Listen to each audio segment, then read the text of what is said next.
Hi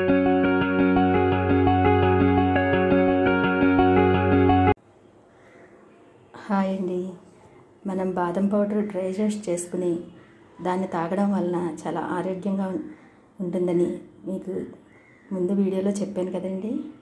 అలాగే మనం ఆ బాదం పౌడర్ కనుక తయారు చేసుకున్నది అయిపోతే అయ్యో అయిపోయింది అనుకుంటాం కదా. అలా కాకుండా మనం ఈ విధంగా కూడా ప్రిపేర్ చేసుకోవచ్చు.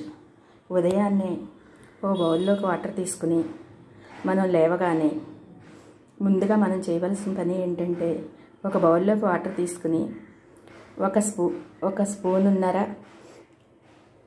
సన్ఫ్లవర్ గింజలు, ఒక 3 స్పూన్లు బాదం, ఒక స్పూనున్నర గుమ్మడి గింజలు, పావు స్పూను అవిసె గింజలు వేసి నానబెట్టుకుని దాంట్లో బెల్లం చేర్చుకుని, పెద్దవాళ్ళకైతే బెల్లం చేర్చుకోవాలండి. చిన్నపిల్లలైతే పటికి బెల్లం వేస్తే చక్కగా వాళ్ళకి దగ్గు రొంప రాకుండా ఉంటుందండి. ఇది ఉదయాన్నే, పెద్దవాళ్ళైతే ఉదయాన్నే తీసుకుంటే ఆ రోజంతా ఎంతో ఉత్సాహంగా ఉంటారు. ఇలా ఇవన్నీ నానబెట్టుకున్న గింజలన్నిటినీ గ్రైండ్ చేసుకుంటే ఈ విధంగా మనకి జ్యూస్ తయారవుతుంది. ఈ జ్యూసు ఎంతో ఆరోగ్యకరమైనది.